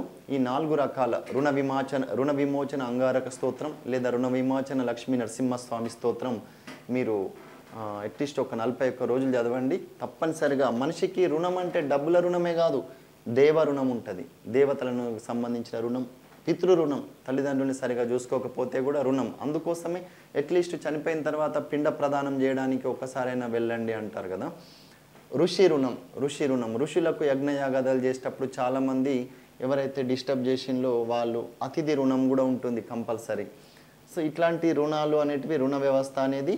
అయితే హిందువులకు సంబంధించిన ఈ ఫిలాసఫీ అనేది చాలా డెప్త్ ఉంటుంది. సో ఎక్కడికెళ్ళి భగవంతుణ్ణి మీరు ఇవన్నీ తెలుసుకోలేకపోయినా వేడుకునేటప్పుడు నాకు ఏదైతే తెలిసి తెలియక ఈ రుణాలు ఉన్నానో గతంలో నుంచి, వాటి నుంచి నన్ను ఈ డెట్స్ నుంచి రిలీఫ్ చేయండి, నేను అనుకున్నది సాధించాలంటే మనిషికి కొన్ని కర్మలు ఆపుతున్నాయి అంటారు కదా. ఆ కర్మలు అందుకోసం ఏదో నేను కూడా ఎన్నో తిరిగి వచ్చిన, కానీ ఫైనల్గా ఏంటంటే ఒక దగ్గర కూర్చొని ఉపాసన చేయడము, ప్రేయర్ చేయడము, ఒక దగ్గర కూర్చొని మీరు ఏ రిలీజన్ అయితే ఆ రిలీజన్ సంబంధించిన ఒక దేవుణ్ణి మనసుతోని నిష్టతోని మంచిగా వేడుకొని దానికి సంబంధించిన ఒక అర్థంతో కూడిన శ్లోకాన్ని నేర్చుకొని దాన్ని ఎక్కువసార్లు రివిజన్ చేయడం వల్ల మన బుద్ధి బలం కూడా పెరుగుతుంది, ఉచ్చారణతోని అన్ని రకాల స్కిల్స్ కూడా వస్తాయి. So that is apart. And ఇదేంటి డెట్ సిస్టమ్, డెట్ సిస్టంలో దేవ అండ్ పితృ అండ్ రిషి అండ్ గెస్ట్ అన్నది సో కరెక్ట్. నెక్స్ట్ వచ్చేసి గుణాలు ఏముంటాయి, సతో రజో తమో. సతో అంటే ఇక ప్యూర్, కంప్లీట్ ప్యూర్. రజో అంటే ఇంకా second one, like you can compare with gold and silver and కాపర్తోని పోల్చుకోవచ్చు. అంటే దేవి దేవతల గుణాలు ఏంది, సతో గుణం చాలా పవిత్రత, క్రమశిక్షణ, మరి సాత్వికమైన ఆలోచనలు. మన ఆలోచనలు ఎలా ఉంటే ఆచరణలు కూడా అలానే ఉంటాయి, సాత్వికంగానే ఉంటాయి. రజో అంటే ఇంకొంచెం తక్కువగా. తమో అంటే మన మాటలు, మన యొక్క హావభావాలు, మనం థింకింగ్ స్టైల్స్ అన్నీ కూడా మన ఈ సతో రజో తమో స్టేజ్. మనం మెడిటేషన్ చేసేటప్పుడు సతో స్టేజ్లోకి వెళ్ళిపోయినాం అనుకోండి, ఇవన్నీ చాలా చిన్నగా అనిపిస్తాయి మనిషికి. గ్రూప్ 1, గ్రూప్ 2, గ్రూప్ 3 అంటారు కదా. ఈ గ్రూప్ 1, 2, 3లు చాలా సింపుల్. అసలు దీనికి ఎందుకు మన మానసిక స్థితి ఉన్నతంగా ఉన్నప్పుడు ఇవన్నీ చిన్నగా అనిపిస్తాయి. మీరు దీన్నే పెద్దగా అనుకుంటున్నారు అంటే మనం దానికంటే చిన్నగా భావించారు. మీరు కాదు, తప్పు. దానికంటే చిన్నది కాదు, మీ ముందర ఇది ఎంత చాలా చిన్నది. ఇది ఒక సబ్జెక్ట్ అనేది. నువ్వు సబ్జెక్ట్ని ఇప్పుడు సతో గుణం, రజో, తమో గుణం నుంచి నేను ఎవరైనా ఐఐటీలో వెళ్ళి నీకేమన్నా దీన్ని ఏం చేయమంటున్నారు, దీని గురించి ఏమన్నా నీకు రీసెర్చ్ చేయమంటున్నారు? లేదు, జస్ట్ గుర్తుంచుకోమంటున్నారు ఇన్ని గుణాలు ఉంటాయని చెప్పేసి. దీని గురించి పెద్ద పెద్ద బుక్సే ఉన్నాయి. ఆ విధంగా మనం ప్రతిదాన్ని పెద్దగా ఉన్నదాన్ని చిన్నగా చేసి తెలుసుకొని ఆన్సర్ పెట్టడమే. ఎందుకు మీరు ఒక ఆఫీసర్ అయిన తర్వాత కూడా మీ దగ్గర ఎంత పెద్ద సమస్య వచ్చినా మీరు ఒక చిన్నగా ఇట్లా సాల్వ్ చేసింది అనుకోండి, అతనే ఆఫీసర్ అంతే. అయ్యో ఎలా అని టెన్షన్ పడతారా? లేదు, అసలు మీరైతే టెన్షన్ పడరు, చాలా మంచి వాళ్ళు. So answer is 4th one. So అక్కడ మన యొక్క అలాంటి మానసిక స్థితి ఇక్కడ మనకు ఎగ్జామినర్ మనల్ని టెస్ట్ చేస్తున్నాడు. అంతేగాని మిమ్మల్ని బాధ పెట్టాలని, మీరు 1 year చదువుకోవాలని కాదు. దీనికోసం 1 year చదువు కూడా అవసరం లేదు. నెక్స్ట్, ఈ క్రింది వాటిలో భారత సమాజం యొక్క లక్షణం కానిది ఏది? భారతీయ సమాజం యొక్క not characteristics of Indian society. Cultural heterogeneity అనేది ఉంది కదా, ఉంది. కానీ ఏమన్నారు? నాట్ క్యారెక్టరిస్ట్ అన్నారు. సో ఇది ఉంది అంటే ఇది మరి ఆన్సర్ కాదు. రేషియల్ హోమోజెనిటీ అనేది ఉంది, రేషియల్ హోమోజెనిటీ అనేది లేదు. రేషియల్ అంటే జాతుల భిన్నత్వం ఉంది కానీ జాతుల సమానత్వం అనేది లేదు, లేదా సమాన జాతుల వారు భారతదేశంలో అందరూ ఒకే రకమైన, సమాన అనే బదులు ఒకే రకమైన జాతుల వారు ఉన్నారా? లేరు, డిఫరెంట్. సో ఇది లక్షణం కాదు. సో ఇది బి అనేది లక్షణం కాదు. ఇంకా చూద్దాం, cultural homogeneity, no. Cultural differentiation ఉంది కాబట్టి there is no cultural homogeneity. Cultural diversity ఉంది అన్నాము, సో ఇది కూడా కాదు. Racial heterogeneity, yes, racial heterogeneity ఉంది. ఇందాకనే చెప్పుకున్నాం కదా, రిస్లే అంటే 7, గుహ అంటే 6, మనం బ్లాచ్ డి అంటే 4 అని చెప్పేసి. సో రేషియల్ హెటరోజెనిటీ అన్నది. So answer is B and C ఉండాలి. ఎక్కడ ఉంది? ఇక్కడ ఉంది, సెకండ్, కథం, అంతే. ఇంకేం ఏమున్నది? మిమ్మల్ని ఏమన్నా బాధ పెడుతున్నాను ఇందులో? ఏం బాధ పెట్టేది లేదు. ఎగ్జామినర్ కూడా మనల్ని బాధ పెట్టాడు, పాపం మనకు మంచి హెల్ప్ చేస్తాడు. ఆన్సర్స్ కూడా ఇచ్చిండు అక్కడనే, బి అండ్ సి అని వాళ్ళే ఇచ్చిండు. నువ్వు పోయి రాయు అని కూడా చెప్పట్లేరు. భారత సమాజం యొక్క లక్షణాల గురించి 10 మార్కుల్లో రాయండి అని కూడా అనలేడు. ఎంత ఈజీ అసలు. మల్టిపుల్ చాయిస్ క్వశ్చన్స్ అనేది చాలా ఈజీ. మీరు దాన్ని ఏదో పెద్దగా చాలా హార్డ్ అని అనుకొని హార్డ్ చేసిండ్లు అని. హార్డ్ కానే కాదు. But you need to know the at least subject and concept. జతపరచండిలో ఏమేమి ఉన్నాయి? నిగ్రిటోలు ఆఫ్రికా నుండి అరేబియా సముద్రం మీదకి వచ్చింది. నిగ్రిటోస్ అంటేనే ఆఫ్రికా అని తెలుసు. 1-1 మ్యాచ్ అయింది. ఇక్కడ 1-1 ఎక్కడ ఉంది? A1 ఉంది. ఓహో, మరి సెకండ్ దాంట్లో కూడా 1 ఉంది కదా, చూద్దాం. మరి బి ఒకటి చూసినాం అనుకోండి, రిమైనింగ్ మనం ఆన్సర్ పెట్టేయచ్చు. బి ఏముంది? Proto Australoid. ఇక్కడ ఆస్ట్రాయిడ్ కదా, ఆస్ట్రలాయిడ్. ప్రోటో ఆస్ట్రలాయిడ్ వచ్చేసి పశ్చిమ ఆసియా నుండి మన దేశానికి వచ్చారు. Yes, correct. సో B2 వచ్చిందంటే ఇంకా ఆల్మోస్ట్ C3D4 ఉండొచ్చు. చూద్దాం. నార్డిక్లు ఇరాన్ ప్రాంతం నుండి వచ్చారు. ఎస్, నార్డిక్లు. మంగోలాయిడ్స్ భారతదేశానికి వచ్చి స్థిరపడ్డ వాళ్ళలో చివరి వారెవరు? Mongoloids. 1, 2, 3, 4 is the right answer. Mongoloid గురించి ఇందాకేం చెప్పినాం? పసుపు, కాకసాయిడ్ అంటే తెలుపు అని చెప్పినాం. So right. గ్రంథాలు, రచయితలు. The golden bough social structure, the mothers origin of civilisation. సో దీనికి సంబంధించి golden bough, Frazer. Social structure Murdock. ఒకటి గుర్తుంచుకోండి, సోషల్ స్ట్రక్చర్ కంపల్సరీ గుర్తుంచుకోవాలి. Murdock. Mothers Briffault, origin of civilisation Lubbock. So ఇది 1, 2, 3, 4 ఎక్కడ ఉంది? 1, 2, 3, 4 right. Second answer is the correct answer. ఏది గుర్తుంచుకోవాలి? సోషల్ స్ట్రక్చర్ అనేదాన్ని జిపి మర్దాక్ అనే వ్యక్తి సోషల్ స్ట్రక్చర్ అనే గ్రంథాన్ని రాసినాడు. అది కంపల్సరీ గుర్తుంచుకోవాలి. జాన్ మర్దాక్ ఏం చేసిండు? Social structure. దినారిక్లు ఎక్కువగా ఎక్కడ ఉన్నారు? దినారిక్లు అన్నప్పుడు మనము దినారిక్స్ దేంట్లో వస్తుంది మనకు? దినారిక్స్ అంటే మనము కాకసాయిడ్ దినారిక్స్ అనుకుంటా, నార్డిక్లు అనుకుంటే ఏం చేస్తామంటే జాతుల వర్గీకరణలో ఏం చేస్తాము? దినారిక్లు అనేది ఒక ఉపజాతి. అంటే మరి దినారిక్లు అనేటివి బేస్డ్ ఆన్ బ్రాకీసెఫాలస్లో వాళ్ళ యొక్క పుర్రె ఆధారంగా, ఈ పుర్రె యొక్క షేప్ అనేది ఇలా ఉందనుకోండి. పుర్రె షేప్ అనేది షార్ట్ అండ్ బ్రాడ్ హెడ్ ఉండాలి. షార్ట్గా ఉండాలి అండ్ బ్రాడ్ హెడ్ అనేది విశాలమైన నుదురు కలిగి ఉన్న వాళ్ళు బ్రాడ్ హెడ్. అదే జనరల్లీ వాళ్ళు ఎలా ఉంటారంటే లైట్ కలర్లో ఉంటారు. తర్వాత డార్క్ హెయిర్ ఉంటుంది. Dark hair. ఐస్ కంపోజిషన్ కూడా ఇట్లా చూడడానికి సెపరేట్గా స్పెషల్గా ఉంటాయి. టాల్గా ఉంటారు. తర్వాత బ్రాడ్ హెడ్గా ఉంటారు. మనం వీరిని ఏమన్నాము? దినారిక్లు అని చెప్పేసి అన్నాము. దినారిక్లు ఎక్కువగా కూర్గ్ అండ్ ఒడిస్సాలో కనిపిస్తారు. ఇంకా రిమైనింగ్ వాళ్ళు వచ్చేసి మనకు అందరూ నార్త్ ఇండియాలో కనిపిస్తారు. ఈ కాకసాయిడ్ జాతి వాళ్ళల్లో పర్టికులర్లీ కూర్గ్ అనే ప్రాంతంలో ఏదైతే బ్రాహ్మిన్స్ ఉన్నారో వాళ్ళు. కూర్గ్ అంటే మనకు ఎత్తైన జలపాతాలు ఇవన్నీ ఉన్నాయి కదా కర్ణాటకలో. Near by Mangalore. మీరు కూడా ఈ జాబ్ వచ్చిన తర్వాత జాబ్ అని బాధపడకండి. జాబ్ ఒక్కటే ఫైనల్ కాదు. ఈ ఎగ్జామ్ రాసిన తర్వాత ఒకసారి మధ్యలో వెళ్ళేసి రండి. తర్వాత ఒడిస్సాలో కూడా కూర్గులో చాలా మంచి బ్యూటిఫుల్ వెదర్, అట్మాస్ఫియర్, కండిషన్స్ అన్నీ బాగుంటాయి. ఒడిస్సా సినిమా షూటింగ్లు కూడా జరుగుతాయి. సో ఇవన్నీ ఎందుకు చెప్తున్నామంటే మనం గుర్తుంచుకున్నప్పుడు దినారికులు ఇక్కడ ఉంటారు అని ఏదో బట్టి పెట్టదు. దినారికులు కూర్గులు ఒడిస్సా దినారికులు ఇలా కాదు. అసలు అక్కడ కొన్ని మీరు మీ చేతిలో స్మార్ట్ ఫోన్ ఉన్నప్పుడు దినారికుల గురించి తెలుసుకొని అసలు కూర్గ్ ఎలా ఉంది ఒక్కసారి చూడండి, ఒక నిమిషం, తప్పేం లేదు. మరి ఒరిస్సా దినారిక్స్ అని చూడండి, వాళ్ళ ఫేస్ చూడండి. చూసినప్పుడు ఓకే, ఇలా ఉన్నారు, సార్ అన్నారు ఇలా షార్ట్ అండ్ బ్రాడ్ హెడ్ ఉందన్నారు, టాల్ ఉందన్నారు, నిజమేనా, ఇలానే ఉన్నారా?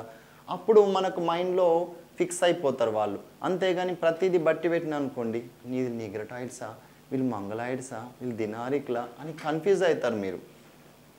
సో నా ఉద్దేశం ఏంటంటే కన్ఫ్యూజ్ కావద్దు అంటే మనకు ఒక ఇమేజ్ చూడాలి. ఈ 7 రకాల ఈ జాతులు ఎవరైతే ఉన్నారో వారికి సంబంధించి ఈ ఉపజాతుల గురించి కూడా ఒక ఇమేజ్ చూడండి. ఇమేజ్ చూసి అప్పుడు మీ మైండ్లో ఫిక్స్ చేసుకోండి. అప్పుడు ఎలా అడిగితే మనకేం సంబంధం లేదు, ఎలా అయినా సరే ఆన్సర్ అనేది పెట్టవచ్చు. నెక్స్ట్ వన్ వచ్చేసి యజమాని అనే పదానికి గల అర్థం ఏంది? యజమాని అనే పదానికి గల అర్థం యజమాన్ అంటే యజ్ఞం చేసేవారు, యజమాన్. జజ్మాన్ వేరు, యజమాని పోషించేవాడు, భూస్వామి, యజ్ఞం చేసేవారు, యజమాని. రైట్. నెక్స్ట్ వచ్చేసి భారత సమాజం నందుగల గ్రామాల లక్షణం కానిదేది? ఇలాంటిది ఒక క్వశ్చన్ ఎక్స్పెక్ట్ చేయొచ్చు మనము. Not a characteristics of villages in Indian society. భారతీయ సమాజానికి సంబంధించిన గ్రామాల లక్షణము కాదు అంట. లక్షణం కానిది అంటే సాంస్కృతిక వైవిధ్యత అనేది ఒక గ్రామంలో ఎక్కువగా కనిపించదు. సాంస్కృతికంగా దాదాపు ఆ గ్రామంలోని వాళ్ళందరూ ఒకే రకంగా ఉంటారు. ఫెస్టివల్స్ కావచ్చు, వాళ్ళ యొక్క కల్చరల్ యాక్టివిటీస్ అన్నీ కూడా ఒక విలేజ్ పీపుల్ ఒక రకంగా ఉంటారు. సో ఇది కాదు, ఇది రైట్ ఆన్సర్. కాదు అన్నది సాంస్కృతిక ఏకరూపత, నో, సాంస్కృతిక ఏకరూపత అనేది ఉండదు. వైవిధ్యత అనేది, ఏకరూపత అనేది ఉంటుంది. కావున ఇది లక్షణం కానిదేది అన్నారు. ఇది లక్షణమే. చూడండి, కానిదేది అన్నప్పుడు ఎంత ఆలోచించి ఆన్సర్ పెట్టాల్సి ఉంటుంది. అల్ప సామాజిక గమనశీలత, ఎస్. సోషల్ మొబిలిజం, డైనమిజం అనేది ఎక్కువగా ఉండదు. అంటే దాదాపు మనం ఏదే కులంలో అయితే పుట్టినాం ఆ కులంలోనే చచ్చిపోతున్నాం అందరం. ఆ కులంలోని వృత్తి, నేను వ్యవసాయం అనుకుంటే వ్యవసాయం చేసుకుంటే కావాల్సి ఉంటుంది. నేను మంగళ పని అంటే మంగళ, నేను కుమ్మరి పని అంటే కుమ్మరి పని, కమ్మరి పని అంటే కమ్మరి పని. ఇంకా డైనమిజం అనేది ఉందా అంటే లేదు. కాబట్టి లో సోషల్ మొబిలిటీ అండ్ అధిక సామాజిక గమనశీలత అనేది ఉంది అన్నాడు. ఉంది అన్నది తప్పు. మనకు తప్పుది అడుగుతున్నారు కాబట్టి తప్పు. ఇదొకటి తప్పు. ఏ అండ్ డి అనేది రాంగ్. సో రాంగ్ అనేది లక్షణము కానిదేది. సో ఇట్లా ఆలోచించాలి. So A and D is the right answer. A and D is the అంటే ఈ లక్షణము కానిది. మరి ఏం లక్షణం? ఏకరూపత అనేది ఉంది, తక్కువ గమనశీలత ఉంది అన్నది కరెక్ట్. అంతేకాకుండా ఎక్కువగా ఇంటరాక్షన్స్ ఎక్కువగా ఉండేది ఏది అంటే కూడా విలేజ్. అండ్ ఇప్పుడు అదే అర్బన్ ఏరియాలో అయితే మరీ అంత ఇంటరాక్షన్ ఉండదు. ఉంటే మళ్ళీ మీరు ఎక్కువ ఇంటరాక్షన్ పెట్టుకున్న డౌట్ కూడా వస్తుంది. ఎక్కువ పెట్టుకోకండి ఎవరితో ఇంటరాక్షన్స్. కొంచెం ప్రిపరేషన్ ఉన్నప్పుడు ఎక్కువ బుక్స్తోనే పెట్టుకోండి ఇంటరాక్షన్, లేదంటే గూగుల్తో ఇంటరాక్షన్ పెట్టుకోండి. మనుషులతో ఎక్కువ ఇంటరాక్షన్ అయినా కానీ ఇవాళ రేపు అది ఎటేటో దారి తీస్తుంది. నెక్స్ట్, ఈ క్రింది వాటిలో సరి అయినది ఏది? 7 రకాల వర్గాలు ఉన్నాయని మెగస్తనీస్ అభిప్రాయపడినాడు. ఎస్, మనం స్టార్టింగ్లోనే డిస్కస్ చేసుకున్నాము. సరైనది ఏది? Megasthenes opined that there are 7 types of caste in India. Ancient ఇండియాలో ఆయన వచ్చినప్పుడు ఆయన అచ్చుడేందో, మన దగ్గర దర్శనం చేసుకునేందో, మీ పానం తినుడేందో 7 రకాలని చెప్పేసి. అయితే ఇది తెలుగు అకాడమీలో ఉంది. మళ్ళీ ఇంకోసారి చెప్తున్నా, కంపల్సరీ తెలుగు అకాడమీ అది మీకు ఒక ప్రామాణికంగా తీసుకొని దాంట్లో నుండి 10 మార్కులు లేదా 15 కంటే ఎక్కువ ఇవ్వరు, కానీ అది కంపల్సరీ చదవాలి. ఆ తర్వాతనే మీరు దునియాలో ఉన్నాయని చదవండి. రాజ్యాంగం నందు 8వ షెడ్యూల్ ద్వారా 22 భాషలు గుర్తించారు. ఇందులో మళ్ళీ మీకు తెలిసే కదా, యాన్సియంట్ లాంగ్వేజ్ స్టేటస్ ఎవరికి వచ్చింది? ఫస్ట్గా తమిళ్, మళ్ళీ తర్వాత ఏదైతే ఉన్నాయో మన అన్నిటికీ వచ్చినాయి. ఇక మళ్ళీ కన్నడాలు, తెలుగులు, సంస్కృతాలు ఇవన్నిటికీ వచ్చినాయి. 22 భాషలు. డెకేడ్ ఆఫ్ ఇండిజినస్ లాంగ్వేజెస్ అనేది కూడా మనం 2022 నుంచి 32 వరకు డెకేడ్ ఆఫ్ ఇండిజినస్ లాంగ్వేజెస్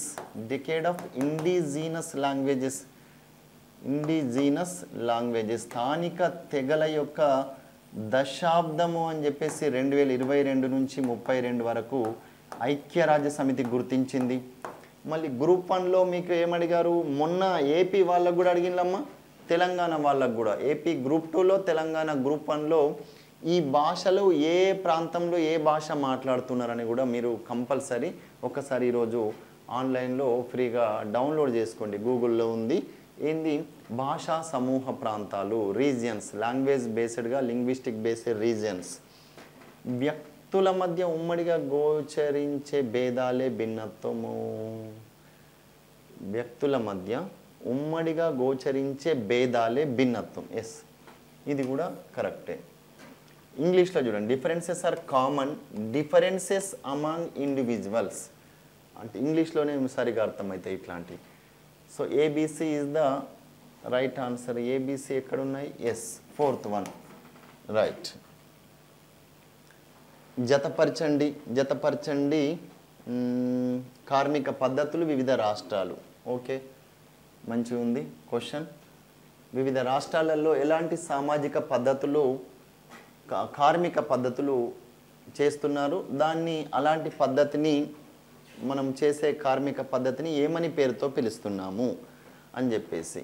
అందులో మీకు తెలిసింది వెట్టి అయితే తెలుసు, ఎక్కువగా చదువుకొని ఉన్నారు కాబట్టి వెట్ తెలుసు. వెట్టి అంటే మనకు ఏమని తెలుసు? టూ ఆంధ్రప్రదేశ్ అని తెలుసు. బెగార్ అని కూడా అంటాము, బాండెడ్ లేబర్ అని చెప్పేసి అంటున్నాము. నెక్స్ట్ 1 సాగ్రీ అంటే రాజస్థాన్, సాగ్రీ రాజస్థాన్, సాగ్రీ గ్రీ. గోదు ఒడిస్సా, జేత కర్ణాటక. గోదు ఒడిస్సా అండ్ జేత కర్ణాటక. గోడు లేదా గోండు అని కొంచెం గోదు కానీ మీరు గోండు అని గుర్తుంచుకోండి. ఒడిస్సాలో ఉన్నారు గోండ్స్ అని చెప్పేసి. జేత కర్ణాటక, జేత్ కర్ణాటక, జేథ కర్ణాటక. సో అన్నీ ఈజీగానే ఇచ్చారు, అంటే మ్యాచ్ ద ఫాలోయింగ్ చేసుకుంటట్టు. 1 2 3 4 ఇచ్చారు. 1 1 2 2 3 4 ఎక్కడ ఉంది? 1 2 3 4 1 2 3 4 వచ్చేసి సెకండ్లో ఉంది. Next we are discussing last question of this first test. I hope you enjoyed this session. జతపరచండి అనే దాంట్లో చూడండి, అస్సాంలో ఉన్న మ్యాచ్ ద ఫాలోయింగ్, ఇటు సైడు ఒక స్టేట్ ఇచ్చారు, ఇటువైపు నేమ్ ఆఫ్ ది ట్రైబ్ ఇచ్చారు. అయితే మనము ఈ 4 గుర్తుంచుకోవద్దు, అన్నీ గుర్తుంచుకోవాలి మొత్తం. ఈరోజు ఒకసారి బట్టి పెట్టాల్సిన వాటిలలో ఇలాంటివి కూడా ఉన్నాయి. వాటిని కూడా ఇందాక చూసినట్టు మీరు గూగుల్లో వెళ్ళి మంచిగా మ్యాప్స్తోని tribes with maps and the people అక్కడ ఐడెంటిఫై చేసి ఉంటాయి కదా. ఇలా మ్యాప్లో మనం చూసినప్పుడు ఇక్కడ వీళ్ళు విత్ నేమ్స్తోని సహా ఇలా ఐడెంటిఫై చేసి ఉంటాయి కదా. ఇలాంటి వాటిని ఎక్కువగా మీరు గుర్తుంచుకోండి. అయితే అస్సోంకి సంబంధించి అంగామి అండ్ నాగా జాతులు. అంగామి నాగా, అంగామి జాపో ఫిజో అని చెప్పేసి మీకు గిరిజన ఉద్యమాలలో వస్తారు. అట్లా అయినా గుర్తుంచుకోవచ్చు. అంగామి జాపో ఫిజో, ఈ అంగామి అండ్ నాగా. తూర్పు బీహార్ రాజ్మహల్ కొండలు, ఇది కూడా గిరిజన ఉద్యమాలలో వచ్చినప్పుడు ఈజీగా గుర్తుంచుకోవచ్చు. అసలు రాజ్మహల్ కొండలే సంతాల్ తిరుగుబాటులో చదివినప్పుడు చూస్తాం మనం. అసలు రాజ్మహల్ కొండలు ఎరుపెక్కినాయి అంటారు. అంటే రాజ్మహల్ కొండల్లో అంతటి రక్తపాతం, కొన్ని వేల మందిని కాల్చి చంపిన ఘటన మనకు తూర్పు బీహార్లోని రాజ్మహల్ కొండ జాతులు ఈ రాజ్మహల్ కొండల్లోనే నివసించారని చెప్పేసి నేర్చుకున్నారు మీరు. మరియు ఆంధ్రప్రదేశ్ యానాదులు, Tamil Nadu Erumba. Tamil Nadu Erumba, Yanadis and Bihar Rajmahal, Assam. So answer వచ్చేసి 1 2 1 1. ఓకే, సో ఇంకేమైనా డౌట్స్ ఉంటే కూడా మీరు అడగొచ్చు. ఇలాంటి మోడల్ క్వశ్చన్సే వస్తాయి. కొన్ని కావాలని మీకు ఎలాంటి ప్రశ్న ఇచ్చినా సరే చేయాలన్న ఉద్దేశంతో కొంచెం కఠినత్వం ఉన్నాయి ఇవ్వడం జరిగింది. ఇంకా కొన్ని మోడరేట్గా, కొన్ని ఈజీగా, మీకు మెయిన్ ఆన్సర్ కూడా ఏదైతే మీరు క్వశ్చన్ పేపర్ ఉంటుందో ఇలానే ఉంటుంది. ఇలాంటి మీరు ఫాలో అవుతూ మళ్ళీ ఎవరైతే దీన్ని టెస్ట్ సిరీస్ని పొందని వారు ఉన్నారో దయచేసి ఈరోజే తీసుకోండి. ఆఫర్ ఉన్నప్పుడు, అంటే మన విద్యార్థి కమ్యూనిటీకి తొందరగా జాబులు వచ్చి స్థిరపడాలన్న ఉద్దేశంతో మన శ్రీ రఘుదేపాక గారు జీనియస్ పబ్లికేషన్ తరఫున మరి జీనియస్ ఆన్లైన్ తరఫున కేవలం 699 రూపాయలకే ఇన్ని వేల క్వశ్చన్స్తో కూడిన ఇన్ని టెస్టులు, అందులో వందల టెస్టులు, ఇన్ని వేల క్వశ్చన్స్ చూడండి. ఓన్లీ సొసైటీ కల్లే మనం 43 టెస్టులు అంటే మీరు అర్థం చేసుకోవచ్చు. ప్రతిది ఒక డిసెక్షన్ చేసినట్టు, మీరు ఎంబీబీఎస్లో డిసెక్షన్ చేసినట్టు ఇట్లాగింత చదువుకుంటే ఎంబీబీఎస్లో ఎండి సీటు కూడా వస్తుంది. ఎంబీబీఎస్ చేసేవాళ్ళు ప్రతి టాపిక్ని ఇంత సెక్షన్ వైజ్ చదువుకుంటే మరి మీకైతే ఈజీగా మంచి జాబ్ వస్తుంది. ఈ అవకాశాన్ని సద్వినియోగం చేసుకోండి. Thank you for watching genius online.